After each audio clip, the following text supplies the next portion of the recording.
Elías recibió una misión divina que resonaba con un soplo de cambio y destino. El Eterno lo instruyó con voz firme: regresa por el camino por donde viniste, atravesando el desierto árido hasta Damasco.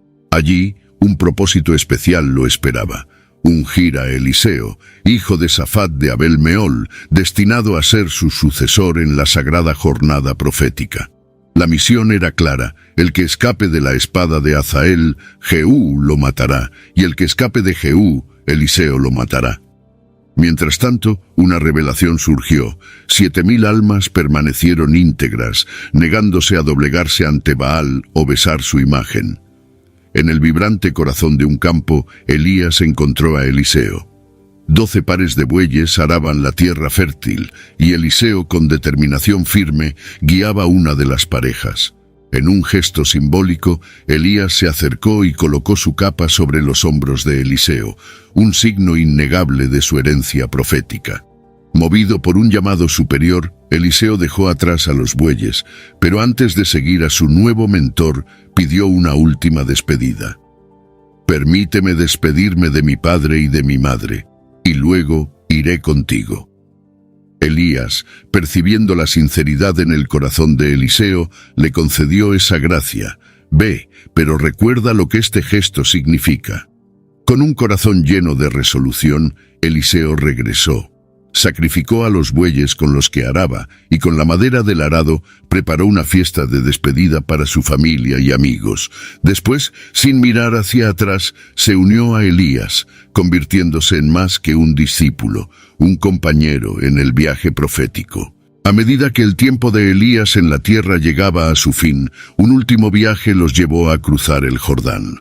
Desde Gilgal hasta Betel, el destino los llamaba. Elías, consciente del final cercano, sugirió que Eliseo se quedara, pero la respuesta de Eliseo resonó con una fidelidad inquebrantable. «Vive el Eterno y vive tu alma, no te dejaré». Unidos por un vínculo espiritual profundo, ambos continuaron, con Eliseo siguiendo fielmente mientras contemplaba el futuro que le esperaba. En Betel, la atmósfera estaba cargada de presagios y susurros sagrados. Los discípulos de los profetas, conscientes de un evento cósmico inminente, se acercaron a Eliseo con miradas penetrantes y voces bajas. «¿Sabes que hoy el Eterno se llevará a tu maestro?» Con serenidad y un corazón pesado, Eliseo respondió: «Sí, lo sé, pero prefiero no hablar de ello». El viaje continuó, y Elías, movido por un llamado divino, instruyó a Eliseo una vez más: «Quédate aquí, porque el Eterno me envía a Jericó». Pero la respuesta de Eliseo resonó con la misma devoción resuelta: «Vive el Eterno y vive tu alma, no te dejaré».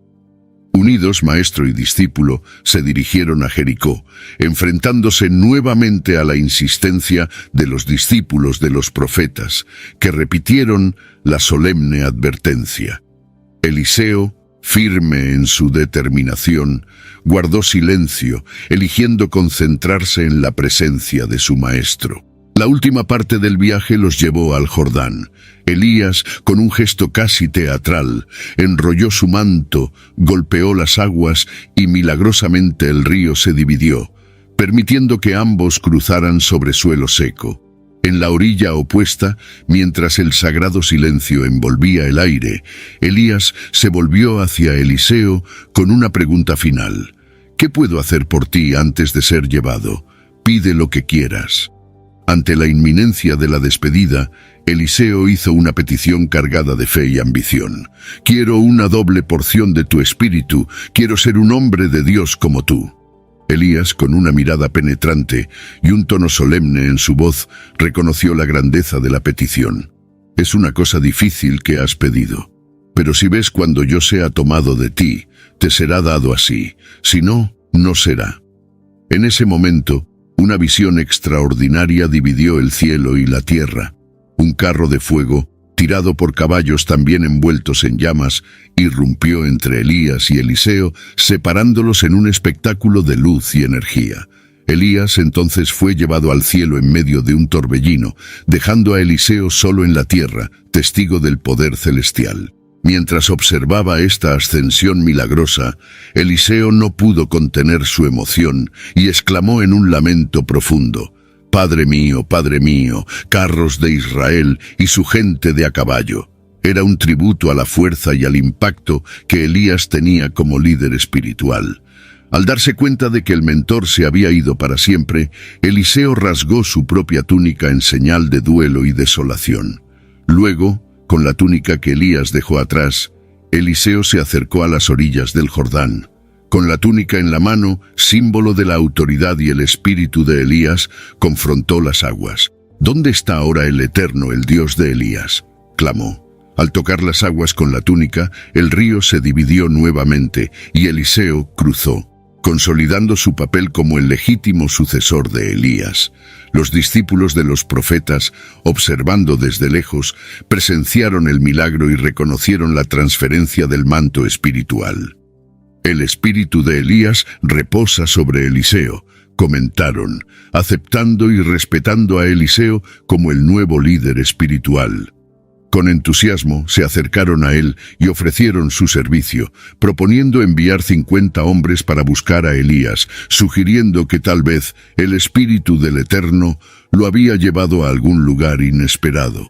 Inicialmente, Eliseo desalentó la búsqueda, pero ante la insistencia de los discípulos cedió.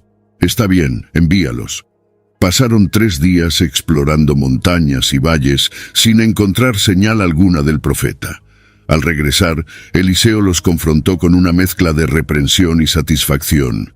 «No os lo dije, ahora habéis visto con vuestros propios ojos». En una mañana como cualquier otra, los líderes de una ciudad, preocupados por el bienestar de sus habitantes, se acercaron a Eliseo con una solicitud urgente. La ciudad, aunque bien ubicada y próspera en apariencia, sufría un grave problema ambiental. El río que sustentaba la vida de la comunidad estaba gravemente contaminado. «Maestro, el agua está contaminada y por eso nada crece aquí», explicaron ellos. Atento a la gravedad de la situación, Eliseo pidió un balde nuevo con sal. Caminó hasta la fuente del río, echó la sal en las aguas turbias y profetizó con autoridad. «Así dice el Eterno, he purificado esta agua. Nunca más matará ni contaminará la tierra». Y como confirmado por el tiempo, el agua fue purificada y hasta hoy permanece limpia, un testimonio de las palabras y el poder conferido a Eliseo. En otro momento, mientras Eliseo caminaba hacia Betel, ocurrió un incidente menos pacífico.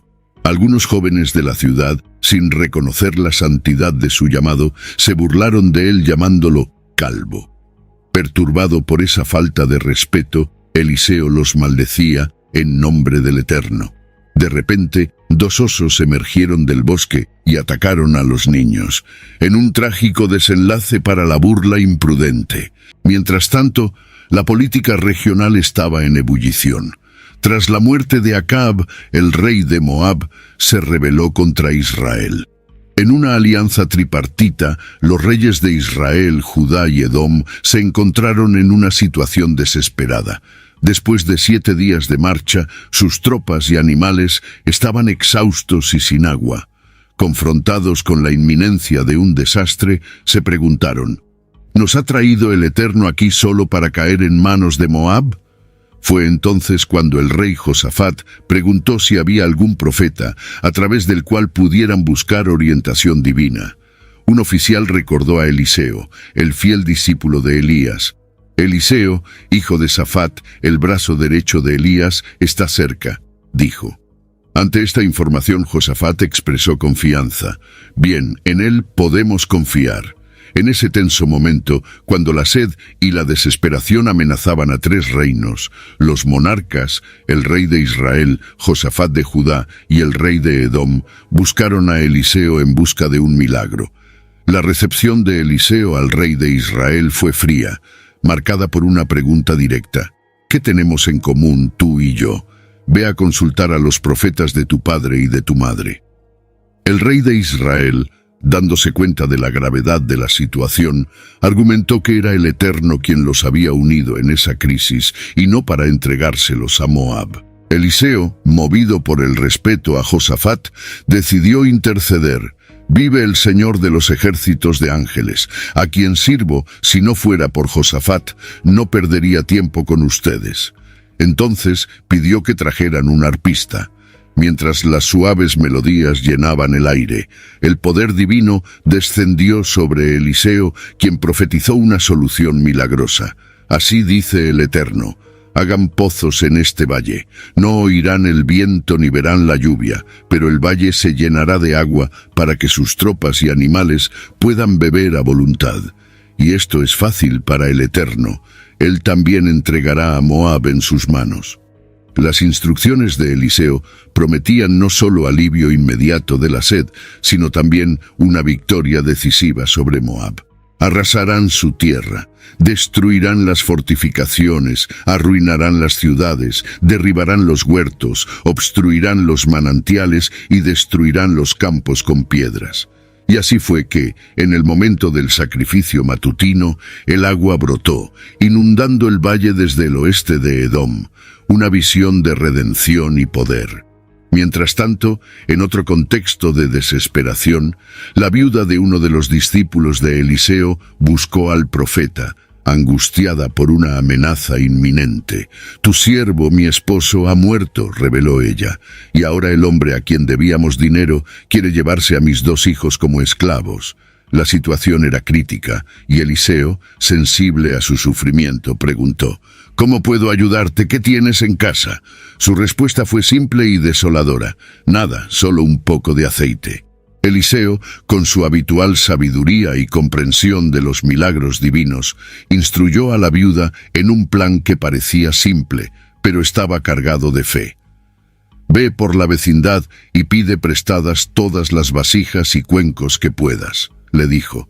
«No traigas pocas, sino tantas como puedas». Siguiendo el consejo del profeta, ella hizo exactamente como se le indicó. Recogió vasijas de sus vecinos, se encerró en casa con sus hijos y comenzó a verter el pequeño volumen de aceite que poseía. A medida que cada vasija se llenaba, la viuda se maravillaba más. El aceite seguía fluyendo, contra toda lógica y expectativa, hasta que todas las vasijas estuvieron llenas. «Trae más vasijas», le pidió a uno de sus hijos. «Se acabaron, mamá, no tenemos más», respondió él.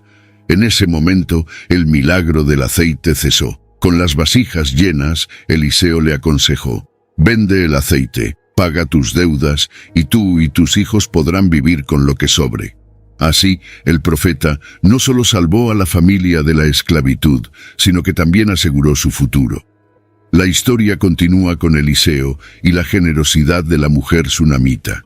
Cada vez que Eliseo pasaba por Sunem, era cálidamente acogido para una comida por la mujer sunamita, quien pronto se dio cuenta de que era un santo hombre de Dios. Movida por esa convicción, ella y su esposo decidieron ofrecer más que comidas, construyendo una pequeña habitación para que Eliseo pudiera descansar siempre que pasara por allí. Reconociendo el cuidado y la hospitalidad de la mujer, Eliseo quiso devolver el gesto. A través de su siervo Gehazi, preguntó qué podía hacer por ella, ofreciendo incluso interceder ante el rey o el comandante del ejército en su nombre. La mujer sunamita, contenta con su vida, rechazó cualquier favor, insistiendo en que estaba satisfecha con su familia y su vida. Al percibir la oportunidad de bendecir aún más su vida, Eliseo tuvo una revelación divina y anunció que, dentro de 1 año, ella tendría en sus brazos a su propio hijo. Aunque inicialmente escéptica, temiendo una decepción, la promesa de Eliseo se cumplió, y la mujer sunamita dio a luz a un hijo, cumpliéndose así la palabra profética. El hijo de la mujer sunamita, una bendición concedida por Eliseo, creció sano y alegre. Sin embargo, en un día fatídico, mientras acompañaba a su padre en el campo durante la cosecha, el niño repentinamente se agarró la cabeza entre las manos, gritando de dolor: «¡Ay, mi cabeza, mi cabeza!». Preocupado, el padre ordenó rápidamente a uno de sus siervos que llevara al niño de vuelta a su madre. El siervo llevó al niño afligido hasta su madre, quien lo acogió en sus brazos. Allí, en los brazos maternos, permaneció hasta el mediodía, pero desafortunadamente sucumbió a su misteriosa enfermedad y murió. Con el corazón destrozado, la madre llevó el cuerpo del niño hasta la habitación reservada para Eliseo, lo acostó en la cama del hombre de Dios y cerró la puerta, sellando allí su duelo y esperanza. Decidida a hacer algo al respecto, la mujer sunamita buscó a su marido, pidiéndole urgentemente una burra y un siervo para llegar rápidamente al encuentro de Eliseo en el monte Carmelo. El marido, confundido por la prisa fuera de un contexto sagrado o festivo, cuestionó la razón. Ella simplemente pidió que confiara en ella y no se detuviera con preguntas. Tan pronto como se puso en marcha, instruyó al siervo a acelerar el paso. Al avistarlo desde lejos, Eliseo, sintiendo que algo estaba mal, envió a su siervo Gehazi para entender la situación. ¿Está todo bien contigo, tu marido y tu hijo?, preguntó Gehazi. «Está todo bien», respondió ella, manteniendo la compostura hasta estar frente a Eliseo. En ese momento, la fuerza acumulada de su jornada se desplomó, y se postró a los pies del profeta, aferrándose a él en un gesto desesperado. Gehazi trató de intervenir, pero Eliseo, percibiendo la profundidad del dolor de la mujer, ordenó que la dejaran. «Déjala, ¿no ves que está profundamente afligida? El Eterno me ha ocultado la causa de su angustia», dijo él. La mujer entonces, entre lágrimas, confrontó a Eliseo. «He pedido yo un hijo a mi señor. ¿No te dije que no me dieras falsas esperanzas?». Ante la urgencia de la situación, Eliseo reaccionó con determinación e inmediatez. Ordenó a su siervo Gehazi: «Toma mi bastón y corre lo más rápido posible. No te detengas con saludos por el camino, sea quien sea». Las instrucciones eran claras: colocar el bastón sobre el rostro del niño con la esperanza de un milagro. Sin embargo, la madre del niño, impulsada por una fe inquebrantable y un dolor profundo, insistió: «Tan cierto como vive el Eterno y como vives tú, no me dejarás atrás». Conmovido por su determinación, Gehazi le permitió ir adelante mientras él la seguía. A pesar de su prisa y de las medidas tomadas, al llegar y aplicar el bastón sobre el niño, no hubo reacción. El niño seguía sin vida. Gehazi regresó e informó a Eliseo que el niño no había reaccionado. Ante esto, Eliseo no dudó. Fue a la casa, encontró al niño muerto en la cama, y luego, después de cerrar la puerta y aislarse con el niño, oró fervientemente al Eterno. En un gesto de profunda intercesión y conexión, Eliseo se acostó sobre el niño, alineando boca con boca, ojos con ojos, manos con manos. Bajo esta íntima proximidad, el cuerpo del niño comenzó a calentarse. Entonces, Eliseo se levantó y caminó por la habitación, un acto que reflejaba tanto contemplación como búsqueda de otra intervención divina. Se acostó nuevamente sobre el niño, quien, para asombro y alivio, comenzó a estornudar, estornudando 7 veces antes de abrir los ojos, un claro signo de vida restaurada. Al presenciar el milagro, Eliseo llamó a Gehazi e instruyó: «Trae a la sunamita aquí». Cuando la madre entró y vio a su hijo vivo, su reacción fue de profundo respeto y asombro. Se postró a los pies de Eliseo, conmovida por la gracia recibida, antes de abrazar fervientemente a su hijo. Con el corazón rebosante de gratitud y alegría, salió con él en brazos, siendo testigo vivo del poder del profeta y de la misericordia divina. Eliseo, siempre atento a las necesidades de quienes lo rodeaban, se encontró en Gilgal durante un período de severa hambruna. Allí, mientras instruía a los discípulos de los profetas, notó la urgente necesidad de alimento. Instruyó a su ayudante: «Pon una gran olla al fuego y prepara un guiso para los profetas». Uno de los discípulos, en un intento de contribuir, salió al campo y regresó con frutos silvestres recogidos de una enredadera desconocida que mezcló con el guiso. Sin embargo, al ser servidos, los profetas inmediatamente reconocieron algo mal con el estofado, exclamando: «La comida está contaminada, oh hombre de Dios». Ante este contratiempo, Eliseo no se inmutó. Pidió un poco de harina, la arrojó al estofado y luego ordenó que sirvieran de nuevo. De manera milagrosa, el estofado fue purificado por la harina y todos pudieron comer sin más problemas. En otra ocasión, demostrando su don de multiplicar no solo la fe, sino también los alimentos, Eliseo enfrentó un nuevo desafío.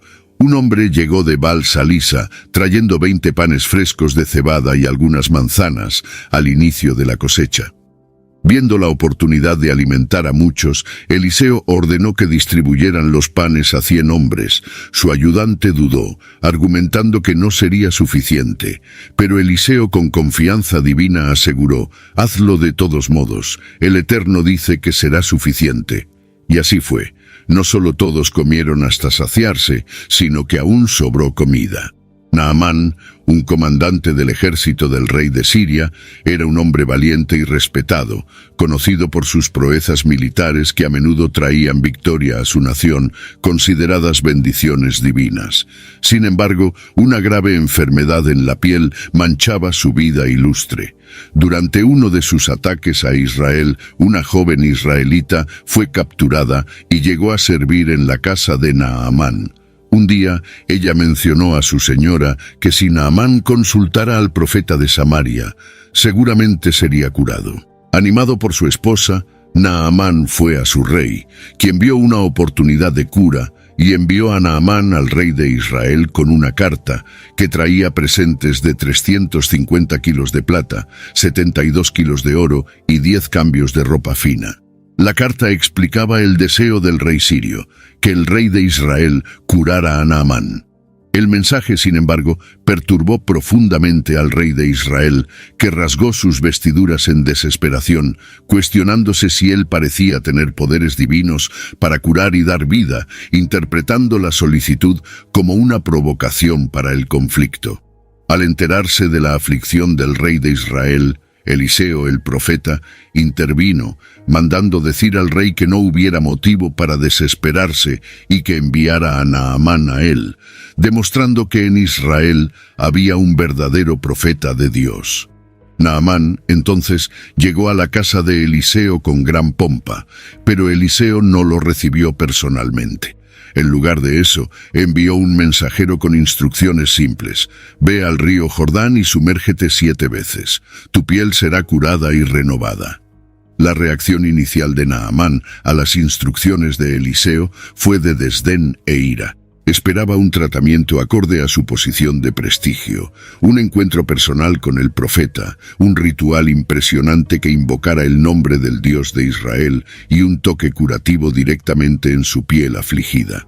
La simplicidad del mandato de Eliseo, de bañarse en el Jordán, le parecía insatisfactoria, especialmente comparando los ríos de Israel con los ríos más limpios de Damasco, Habana y Farfar. Sin embargo, persuadido por sus siervos, que le recordaron que habría cumplido una tarea más difícil si se le hubiera pedido, Naamán reconsideró: «Padre mío, si el profeta hubiera pedido algo difícil, ¿no lo habrías hecho? ¿Por qué no obedecer a este simple pedido?». Convencido por esta lógica, Naamán se dirigió al Jordán, se sumergió 7 veces según las instrucciones de Eliseo y maravillosamente su piel fue restaurada, tan pura y vigorizada como la de un bebé. Reconociendo el poder del Dios de Israel, Naamán regresó a la casa de Eliseo, ahora con un espíritu transformado y humilde, declarando su fe: «Ahora sé que no hay Dios en ningún otro lugar excepto en Israel». En gratitud, intentó ofrecer regalos a Eliseo, pero el profeta lo rechazó firmemente, afirmando su lealtad y servicio solo al Eterno. Naamán insistió y, al ser rechazado nuevamente, pidió permiso para llevar tierra de Israel para que pudiera adorar solo al Eterno, incluso previendo dilemas futuros en su compromiso con el rey de Siria en el templo de Rimón. Eliseo respondió a Naamán con palabras de paz y perdón, animándolo a seguir en paz. La historia toma otro rumbo cuando Giesi, el siervo de Eliseo, ve una oportunidad perdida. Contrariado por el rechazo de Eliseo a aceptar la gratificación de Naamán, Giezi decidió actuar por su cuenta. «Vive el Eterno, que correré tras él y conseguiré algo de él», pensó, corriendo tras Naamán. Giezi, actuando por su cuenta, encontró a Naamán, que al verlo correr, descendió del carro para saludarlo. Preguntado sobre la razón de su prisa, Giezi inventó una historia. 2 jóvenes discípulos de los profetas acababan de llegar de las montañas de Efraín y necesitaban ayuda. Solicitó 35 kilos de plata y 2 cambios de ropa, pero Naamán, quizás movido por la gratitud y el alivio de su cura, ofreció el doble de la plata solicitada. Giezi aceptó el dinero y las ropas, escondiéndolos cuando llegó a casa. Sin embargo, al regresar a la presencia de Eliseo, el profeta, ya consciente de lo sucedido, lo confrontó. «¿Qué has estado haciendo?», preguntó Eliseo. Giezi intentó negarlo, pero Eliseo reveló que su espíritu había acompañado el acto de Giezi. «¿Crees que es hora de preocuparte por ti mismo, llenándote de regalos?». Debido a su codicia y desobediencia, Giezi fue maldecido con la enfermedad de piel de Naamán, que inmediatamente se manifestó en su propia piel. Mientras tanto, los discípulos de los profetas enfrentaban otra situación. Buscaron a Eliseo, explicando que el lugar donde estaban alojados se estaba volviendo pequeño para todos ellos. Sugirieron ir al Jordán para cortar troncos y construir un espacio más grande. Eliseo estuvo de acuerdo e incluso se ofreció a acompañarlos. Durante el trabajo ocurrió un incidente. Uno de los discípulos perdió el hacha que le había prestado al caer al río. Desesperado buscó a Eliseo, quien de inmediato preguntó dónde había caído el hacha. Después de indicar el lugar, Eliseo cortó una rama, la arrojó al agua y milagrosamente el hacha flotó hasta la superficie. Eliseo entonces dijo al joven que tomara el hacha del agua. En un momento de creciente tensión entre Israel y Siria, el rey de Siria trazó planes meticulosos para emboscar a las fuerzas israelíes. Sin embargo, cada uno de sus planes fue frustrado por la intervención de Eliseo, el profeta, que informaba al rey de Israel sobre los lugares de las emboscadas. La capacidad de Eliseo para revelar incluso los secretos hablados en privado por el rey sirio sorprendió y enfureció a este último, quien se convenció de que había un traidor entre sus oficiales. Cuando confrontados, los oficiales revelaron que no había traición, sino la intervención divina a través de Eliseo, quien conocía los planes secretos y los comunicaba al rey de Israel. Determinado a capturar al profeta, el rey sirio descubrió que Eliseo estaba en Dotán y envió una gran fuerza militar para rodear la ciudad durante la noche. Por la mañana, el siervo de Eliseo, al ver la ciudad rodeada de caballos y carros de guerra, quedó aterrorizado. Sin embargo, Eliseo lo tranquilizó, asegurando que las fuerzas divinas con ellos eran mayores que cualquier ejército terrenal. Eliseo entonces oró para que Dios abriera los ojos de su siervo, permitiéndole ver el ejército celestial de caballos y carros de fuego posicionados para protegerlos. Cuando los arameos avanzaron para capturar a Eliseo, él oró nuevamente, esta vez pidiendo a Dios que cegara a los soldados sirios. Dios atendió su pedido y los arameos fueron afectados por la ceguera. Aprovechando la situación, Eliseo se acercó a los soldados desorientados y con astucia pacífica los guió directamente hacia Samaria, el corazón de Israel. Al llegar a Samaria, los soldados sirios ciegos se encontraron en una posición vulnerable, completamente a merced del rey de Israel. Después de guiar a los soldados sirios ciegos al corazón de Samaria, Eliseo oró para que Dios les devolviera la vista. Cuando sus ojos se abrieron, los hombres se vieron rodeados, no por enemigos en una emboscada, sino por la estructura y la población de Samaria, bajo la mirada atenta del rey de Israel. En ese momento vulnerable e inesperado, el rey de Israel cuestionó a Eliseo, preguntando si debería matar a los prisioneros. La respuesta de Eliseo reflejó un enfoque de compasión y sabiduría. No, no matarías a aquellos que capturaste con tu propia espada y arco. En cambio, dales comida y agua y déjalos regresar con sus señores. Siguiendo el consejo de Eliseo, el rey de Israel organizó un gran banquete para los soldados sirios. Después de ser bien alimentados y tratados con hospitalidad, fueron enviados de regreso a su rey en Siria. Este gesto inesperado de generosidad y misericordia tuvo un impacto profundo. Como resultado, las incursiones de las tropas sirias contra Israel cesaron por algún tiempo. Sin embargo, la paz fue de corta duración. Ben-Hadad, el rey de Siria, luego reunió todo su ejército y cercó Samaria, lo que resultó en una terrible hambruna dentro de la ciudad. Los precios de los alimentos se dispararon a niveles exorbitantes, reflejando la desesperación y la severidad de la situación. Una cabeza de burro, un artículo considerado impuro y de poco valor nutricional, llegó a ser vendida por 80 piezas de plata, e incluso un simple tazón de verduras costaba 5 piezas de plata, ilustrando la grave escasez y dificultad enfrentada por los habitantes de Samaria. La situación en Samaria había alcanzado un punto crítico de desesperación debido al asedio prolongado impuesto por el rey de Siria. En un día particularmente sombrío, mientras el rey de Israel caminaba sobre el muro de la ciudad, una mujer se le acercó en un estado de agonía, clamando por ayuda. La respuesta inicial del rey reflejaba su propia impotencia y frustración, cuestionando irónicamente si tendría recursos como trigo o vino para ayudar. Sin embargo, instigado por la urgencia de la mujer, preguntó sobre su problema, lo que llevó a una revelación horripilante. La mujer relató un pacto macabro que había hecho con otra mujer debido a la extrema hambruna. Acordaron sacrificar y comer a sus propios hijos. El acuerdo se cumplió parcialmente. El hijo de la primera mujer fue consumido, pero al día siguiente, la segunda mujer escondió a su hijo, rompiendo el acuerdo.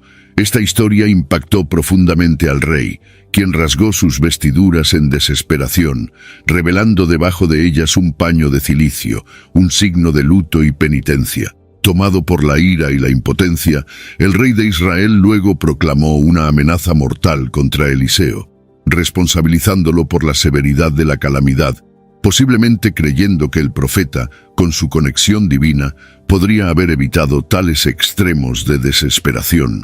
Ordenó la ejecución de Eliseo, diciendo que Dios lo castigaría si la cabeza del profeta permaneciera sobre su cuello hasta el final del día. Mientras tanto, Eliseo, consciente de los eventos que se desarrollaban y de la amenaza contra su vida, estaba reunido con las autoridades de Israel. Predijo la llegada del ejecutor enviado por el rey e instruyó a las autoridades a cerrar la puerta para protegerlo. En ese momento de tensión, mientras Eliseo aún hablaba, el propio rey apareció, expresando su creencia de que la calamidad era un castigo divino y cuestionando retóricamente qué más podía esperar de Dios. Ante la desesperanza y desconfianza del pueblo de Samaria, Eliseo, con firmeza y convicción, profetizó un cambio inminente en la suerte de la ciudad sitiada. Anunció que dentro de un día, el hambre desaparecería y los alimentos serían vendidos a precios bajos en el mercado de Samaria, una medida de harina o 2 de cebada por una pieza de plata. La incredulidad fue inmediata, especialmente del ayudante personal del rey, que dudó públicamente de la profecía, cuestionando si Eliseo realmente creía que Dios haría llover alimento del cielo.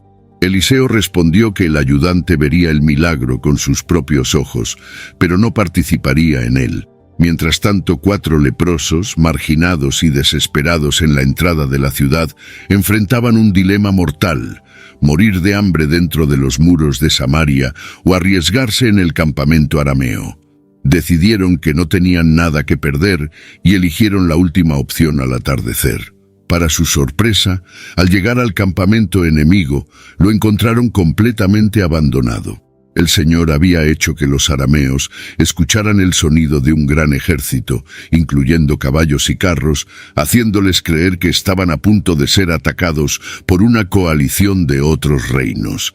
En pánico, los arameos huyeron, dejando atrás todas sus provisiones, tesoros y animales. Los leprosos aprovecharon la situación.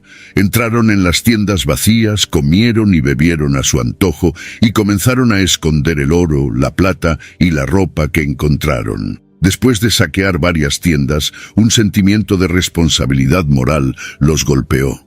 Reconociendo que era un día de gran victoria para Samaria y que sería incorrecto guardar esa salvación solo para ellos, decidieron compartir las buenas noticias con el resto de la ciudad. Destacaron que si esperaban hasta la mañana siguiente para actuar, podrían ser castigados por su omisión. Al recibir la noticia traída por los leprosos, los porteros de la ciudad transmitieron rápidamente la información al palacio real. Intrigado y cauteloso, el rey de Israel convocó a sus oficiales en medio de la noche para discutir el descubrimiento. Expresó sus sospechas sobre las intenciones de los arameos, creyendo que podrían haber tendido una trampa, abandonar el campamento intencionalmente para atraer a los hambrientos israelitas fuera de la ciudad y emboscarlos en campo abierto. Uno de los consejeros del rey sugirió entonces una misión de reconocimiento, proponiendo enviar algunos hombres en los pocos caballos que aún quedaban para verificar la situación. El objetivo era confirmar si el campamento arameo realmente estaba desierto o si era una trampa. Siguiendo este consejo, el rey envió 2 carros con caballos para seguir el rastro del ejército arameo. Los exploradores siguieron las pistas hasta el Jordán, encontrando en el camino ropa y equipo abandonados por los arameos en su huida apresurada y desordenada. Los hombres regresaron y le informaron al rey lo que habían visto, confirmando que no había señal de una emboscada, solo evidencia de una retirada apresurada. Con la confirmación de que el campamento estaba abandonado y seguro, el pueblo de Samaria saqueó el campamento arameo, encontrando provisiones suficientes para aliviar el hambre en la ciudad. De acuerdo con la profecía de Eliseo, los precios de los alimentos cayeron drásticamente y una medida de harina y 2 medidas de cebada empezaron a venderse por una pieza de plata. Desafortunadamente, en medio de la euforia y el tumulto para acceder a las provisiones, el ayudante personal del rey, a quien Eliseo había predicho que vería la abundancia, pero no la disfrutaría, fue encargado de mantener el orden en la puerta de la ciudad. Trágicamente, el ayudante fue aplastado por la multitud desesperada por saquear el campamento, cumpliendo así la palabra dada por el profeta. Con la verificación del cumplimiento exacto de la profecía de Eliseo, los eventos en Samaria sirvieron como un poderoso testimonio del poder de Dios y de la autoridad del profeta. La predicción de que una medida de harina o 2 de cebada serían vendidas por una pieza de plata en la puerta de la ciudad se materializó justo como Eliseo había anunciado. El ayudante del rey, que había dudado de las palabras del profeta, vio cómo se cumplía la profecía, pero, irónicamente, encontró su trágico fin al ser aplastado por la multitud ansiosa, confirmando aún más las palabras de Eliseo de que él vería la provisión divina, pero no participaría en ella. Mientras tanto, en Damasco, la narrativa de Eliseo seguía desplegándose en eventos significativos. Ben-Hadad, el rey de Siria, estaba gravemente enfermo cuando supo que Eliseo estaba en la ciudad. Con la esperanza de obtener una respuesta sobre su destino, Ben-Hadad envió a Hazael con regalos extravagantes, 40 camellos cargados con lo mejor de Damasco para consultar al profeta. Hazael se presentó ante Eliseo, cuestionando en nombre de Ben-Hadad si el rey se recuperaría de la enfermedad. Eliseo respondió a Hazael con una predicción enigmática. Informó que, aunque la enfermedad del rey no era fatal en sí misma, ciertamente moriría. Este anuncio indicaba una revelación divina de que el destino de Ben-Hadad estaba sellado por otros medios, no por la enfermedad en sí.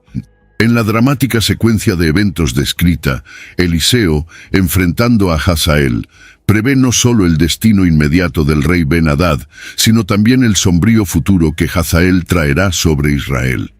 El momento es intenso y revelador, con Eliseo fijando la mirada en Hazael hasta que éste se siente avergonzado, y luego el profeta comienza a llorar.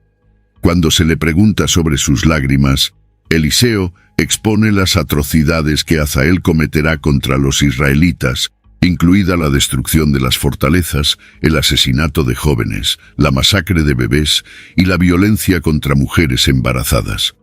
Aunque inicialmente Hazael se muestra horrorizado, negando la posibilidad de tales actos con una comparación con un perro rabioso, Eliseo revela que él se convertirá en el rey de Siria, indicando que tales eventos ocurrirían bajo su mando. La narrativa avanza rápidamente con Hazael regresando a su señor, Ben-Hadad, y mintiendo sobre las palabras de Eliseo. Al día siguiente, de manera siniestra, Hazael asesina a Ben-Hadad usando una manta pesada para sofocarlo, asumiendo así el trono de Siria. Paralelamente, en Israel, la trama política se profundiza con Eliseo, enviando a uno de los discípulos de los profetas para ungir a Jehú, el hijo de Josafat y nieto de Nimshi, como el nuevo rey de Israel. La unción ocurre de manera secreta y rápida.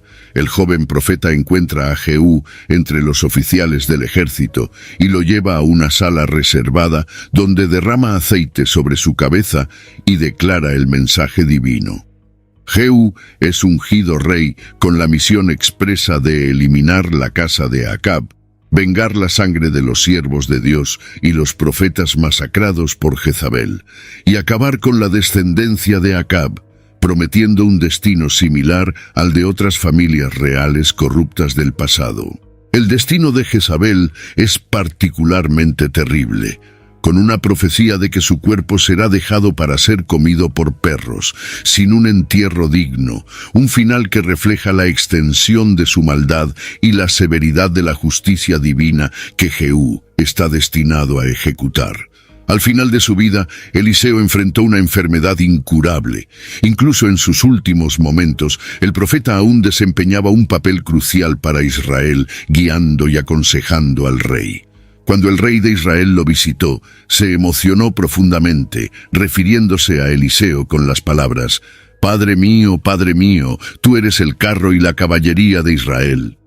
Esta exclamación resonaba con el mismo lamento que Eliseo había usado para Elías, destacando el papel crucial de Eliseo como protector y mentor espiritual de Israel.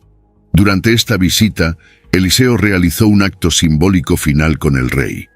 Instruyó al rey a tomar un arco y flechas y realizar un ritual que simbolizaba la lucha continua de Israel contra Siria. Con las manos del profeta sobre las del rey, lanzaron una flecha hacia el este, dirección de Siria, proclamándola como la flecha de la victoria del Señor y la flecha de la liberación de Siria. Eliseo profetizó que el rey lucharía contra Siria hasta que no quedara nada del reino adversario. Después de esto, Eliseo pidió al rey que golpeara las flechas restantes en el suelo, pero el rey solo las golpeó 3 veces. Irritado, Eliseo reprendió al rey por no haber golpeado 5 o 6 veces, ya que eso habría garantizado una victoria completa sobre Siria. En cambio, el rey solo derrotaría a Siria 3 veces, limitando así el éxito que podría haber sido total. Después de la muerte de Eliseo fue sepultado, y su historia aún guardaba un milagro final. Durante una invasión de los moabitas, algunos hombres, al intentar sepultar un cuerpo durante un ataque, lo lanzaron precipitadamente en la tumba de Eliseo. Cuando el cuerpo tocó los huesos del profeta, el hombre muerto resucitó, se levantó y salió de la tumba. Este evento extraordinario no solo confirmaba la santidad continua de Eliseo, incluso después de su muerte, sino que también servía como un testimonio del poder de Dios operando a través de su siervo. Eliseo sigue siendo una figura central en la narrativa bíblica, representando el poder divino y la guía espiritual, cuyo legado y milagros continuaron influyendo en Israel incluso después de su partida. El período de los reinos divididos de Israel y Judá estuvo marcado por disturbios políticos y eventos proféticos significativos. En este escenario, Eliseo emergió como una figura prominente, un faro de fe y acción divina.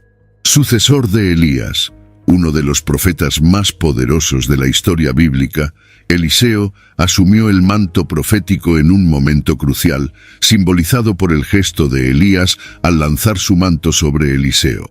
Este acto no fue solo una transferencia de autoridad, sino también un llamado a una misión divina continua.